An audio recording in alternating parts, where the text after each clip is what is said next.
Hello, Mr. Chairman, Kevin Little. I'm going to update you on the board meeting from December the 4th, 2018.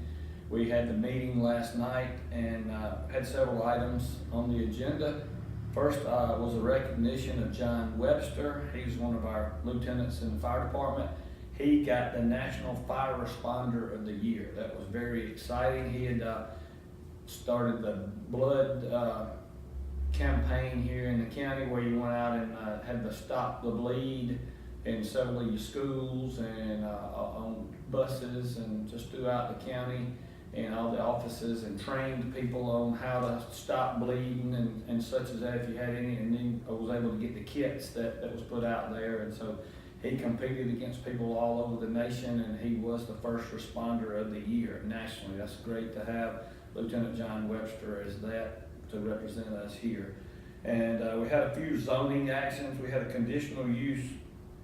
The First Baptist Church of Loganville, they had a building on Deerfield Drive that they wanted to put some people in that if they're not quite able to be able to be on their own, this is kind of going to help them to get on their feet and get jobs and be back out. And so that was a conditional use for that. The church is going to supervise and monitor the people that stay in there and get them back on their feet and get them out. And so that happened, and it was approved. We also had 1.65 acres off of Kent Rock Road. Mr. Crump is breaking that off from a partial that he has there to be able to sell the house, and he owns land all around it, and so that was approved as well. Then we had an alteration to a zoning condition for 114 acres.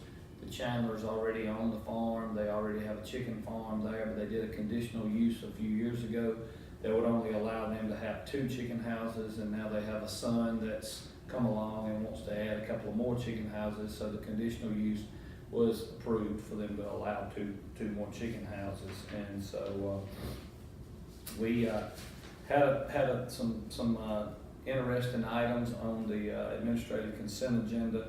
The Joint Development Authority voted this last week to let Newton County cover Shire, the pharmaceutical, which is on the south end of the county. They'll be the first in on our behalf.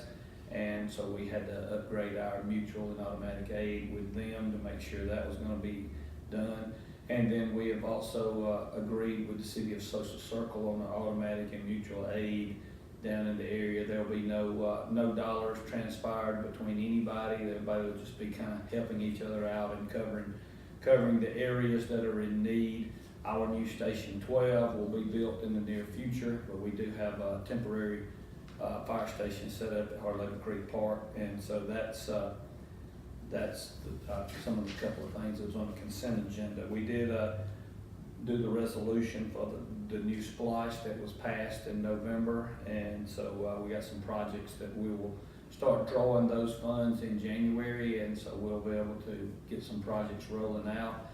First $3 million that have been agreed on by the cities and the county will go to the 911 system upgrade, and that'll be new radios and some tower upgrades and some things like that with the 911 system here in the county, which is important to everybody, because when you pick up that phone, you want to make sure you got some emergency help coming on your way. We do have several other projects that I will update you and let you know what's going on as time goes on. We did draw attention to December the 15th is the 200th celebration, the birthday of Walton County. We'll actually be here at the historic courthouse from 4 o'clock to 7 o'clock. A lot of events going on in those 3 hours. It'll be snowing on the front of the courthouse, and be shooting fireworks at 7 o'clock that night here, and we'll also be burying the time capsule. So it's an exciting event. We'll have cake and punch here, and just to be a good little celebration. Santa Claus will be upstairs. Free photos to everyone who wants to bring your family in, and the tour of the historic courthouse will be part of it. So it's just a good day, good event on December the 15th from 4 o'clock to 7 o'clock. And so that kind of updates what went on at the board meeting. If you have any questions or concerns, don't hesitate to call me at 770-267-1316. Thank you.